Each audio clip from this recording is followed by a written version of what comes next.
Hormuz எங்களுக்குரியது, எனவே அந்த பகுதியில் யாரு போகணும் வரணுங்கிறத நாங்க தான் தீர்மானிப்போம், எங்க கிட்ட கேட்காம யாரும் போகவும் கூடாது, நாங்க சொல்லுகிற பாதையில் தான் போகவும் வேண்டும். ஈரானை தோற்கடிக்க முடியல, ஈரானுடைய இராணுவத்தை வீழ்த்த முடியல, தங்களுடைய ஆதிக்கத்தை வல்லாதிக்கத்தை இரண்டு நாடுகளும் காட்ட முனைகிற ஒரு இக்கட்டான நிலையாக தற்போது ஹொர்முஸ் மாறி இருக்கிறது. இந்த யுத்தம் அடுத்த கட்டத்திற்கு நுழைந்திருக்கிறது.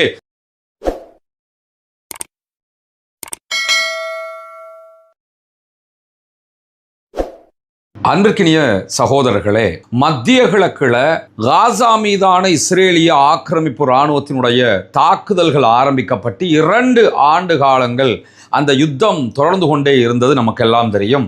அதற்கு பிறகு அமெரிக்க அதிபர் டொனால்ட் ட்ரம்பினுடைய தலையீட்டின் பிரகாரம் ஒரு சமாதான உடன்படிக்கையும் செய்து கொள்ளப்பட்டது. இந்த சம்பவங்களுக்கு பிறகு அப்படியே இந்த யுத்தம் ஓய்ந்து விடும் என்று உலகமே நினைத்திருந்த நிலையில தான் இஸ்ரேலிய ஆக்கிரமிப்பு இராணுவம் அடுத்த கட்டமாக உடனடியாக அமெரிக்காவை தூண்டி ஈரானுடனான ஒரு யுத்தத்தை தோற்றுவித்திருந்தது. ஈரானுடன் அமெரிக்காவும் இஸ்ரேலும் நடத்திய 40 நாள் யுத்தத்தில் ஈரானுடைய தலைவர்களும் தளபதிகளும் பல பேர் கொல்லப்பட்டிருந்தாலும் ஈரான் அரசாங்கமாக வீழவும் இல்லை, ஈரானுடைய இராணுவம் வீழ்ச்சி அடையவும் இல்லை. உலகத்தில் எந்த நாட்டுக்குள்ள அமெரிக்கா நுழைஞ்சாலும் அந்த நாட்டை அழிப்பாங்க, அந்த நாட்டை கைப்பற்றுவாங்க. இது அமெரிக்காவினுடைய இராணுவ ராஜதந்திர வளமையாக இருக்கிறது. இதை வியட்நாமில் பார்த்துருக்கிறோம், ஈராக்ல பார்த்துருக்கிறோம், ஆப்கானிஸ்தானில் பார்த்துருக்கிறோம். இப்படி பல முன்னுதாரணங்கள் இருந்தாலும் இன்றைக்கு 70 ஆண்டுகளாக அமெரிக்காவுக்கும் ஈரானுக்கும் இடையில ஒரு பெரிய முறுகல் நிலை இருந்தே வந்தாலும் இந்த முறுகல் நிலைக்கு முடிவு காணுகிற விதமாகத்தான் இந்த 40 நாள் யுத்தம் நடைபெற்றது. 40 நாள் யுத்தத்திலே ஈரான் ஜெயித்தது, அமெரிக்காவும் இஸ்ரேலும் தோல்வி அடைந்தது. அமெரிக்காவும் இஸ்ரேலும் சொன்ன எந்த இலக்குகளையும் அவர்கள் அடையவில்லை.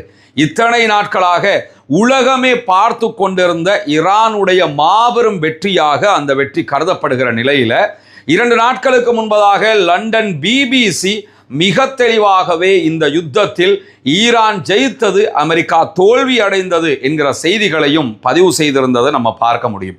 இப்படியான சூழல்ல தான் ஹொர்முஸ் நீர்நிலை பகுதிகளில் தொடர்ந்து ஈரானும் அமெரிக்காவும் அடிக்கடி தாக்குதல்களை நடத்தி கொள்கின்றன.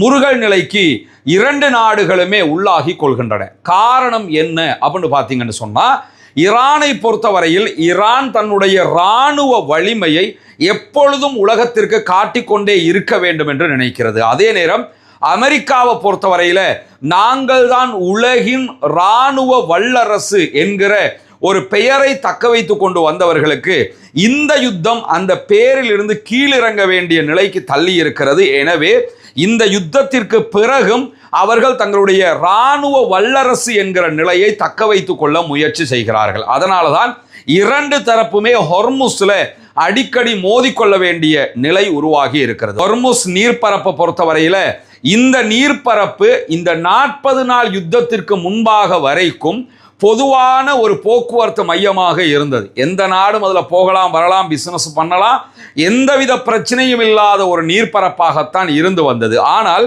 40 நாள் யுத்த நேரத்தில் ஹொர்முஸை மூடுகிறோம் என்று சொல்லி கப்பல்கள் அத்தனையுமே ஸ்தம்பிக்க வைத்தது. முழு உலக நாடுகளும் ஒரு எக்கானமிக் கிரைசிஸுக்குள்ள நுழைகிற அளவுக்கு இந்த நிலையை ஈரான் நீட்டித்து கொண்டே வந்தது. இந்த நிலையில தான் ஈரானுடைய கை தற்போது ஹொர்முஸ் பகுதிகளில் ஓங்கி இருக்கிறது என்பதை நம்ம புரிந்து கொள்ள முடியும். காரணம் என்னன்னு கேட்டால், ஹொர்முஸ் நீர்ப்பரப்பை பொறுத்தவரையில ஏற்கனவே நம்ம சொன்ன மாதிரி யுத்தத்திற்கு முன்பதாக யாரும் போகலாம் வரலாம் என்று இருந்தாலும் யுத்தத்திற்கு பின்பதாக ஹொர்முஸ் எங்களுக்குரியது, எனவே அந்த பகுதியில் யாரு போகணும் வரணுங்கிறத நாங்க தான் தீர்மானிப்போம், எங்க கிட்ட கேட்காம யாரும் போகவும் கூடாது, நாங்க சொல்லுகிற பாதையில் தான் போகவும் வேண்டும், நாங்கள் சொல்லாத பகுதிகளை யார் பயன்படுத்தினாலும் அவர்கள் மேல தாக்குதல் நடத்துவோம் என்று ஹொர்முஸினுடைய இறையாண்மையை தன்னுடைய நாட்டின் இறையாண்மையாக பார்க்கிறது ஈரான். இந்த கட்டத்தில் தான் அமெரிக்காவுக்கு இருக்கக்கூடிய மிகப்பெரிய பிரச்சனை என்னன்னா, யுத்தத்துக்குள்ள நுழைஞ்சோம், ஈரானை தோற்கடிக்க முடியல, ஈரானுடைய இராணுவத்தை வீழ்த்த முடியல, ஈரானை ஆக்கிரமிக்க முடியல, ஈரானுடைய ஆட்சியை கவிழ்க்க முடியல, ஈரானிடம் இருக்கக்கூடிய செறிவூட்டப்பட்ட யுரேனியத்தை எடுக்க முடியாம போயிடுச்சு, ஈரானுடைய ஏவுகணை வல்லமையை அழிக்க முடியாமல் போய்விட்டது. மொத்தத்தில் எதுவுமே செய்ய முடியாம போயிடுச்சு. இந்த நேரத்தில் ஒரு சமாதான பேச்சுவார்த்தை நடத்தப்பட்டு சமாதானத்திலும் ஈரானுடைய கை ஓங்கி இருக்கிறது என்பதை உலக நாடே பார்த்து கொண்டிருக்கக்கூடிய சூழல்ல இப்பொழுது ஹொர்முஸ் நீர்ப்பரப்புல தங்களுடைய ஆதிக்கத்தை தெளிவாக வெளிப்படுத்துகிறது ஈரான். இந்த நிலையில ஹொர்முஸை நம்மளும் விட்டுட்டு போயிட்டோம்னு சொன்னா ஈரான் மொத்தமாக ஜெயிச்சது கன்ஃபார்ம் ஆகிரும். அதை தாண்டி யுத்தத்துக்கு முன்பதாகவாவது யாரோ எவரோ போய் வந்துகிட்டு இருந்தாங்க, இவங்க யுத்தம் செய்ய வந்து இருந்ததை கெடுத்துட்டு போயிட்டாங்க என்கிற வரலாறு தான் இனிமேல் பதியப்பட போகிறது என்பதற்காகத்தான் ஹொர்முஸ்ல நாங்க சொல்றது நடக்கணும் அப்படின்னு சொல்லி அமெரிக்கா விரும்புகிறது.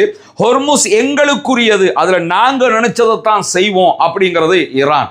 இந்த ஹொர்முஸ் என்கிற நீர்ப்பரப்புல தங்களுடைய ஆதிக்கத்தை வல்லாதிக்கத்தை இரண்டு நாடுகளும் காட்ட முனைகிற ஒரு இக்கட்டான நிலையாக தற்போது ஹொர்முஸ் மாறி இருக்கிறது. இந்த யுத்தம் அடுத்த கட்டத்திற்கு நுழைந்திருக்கிறது.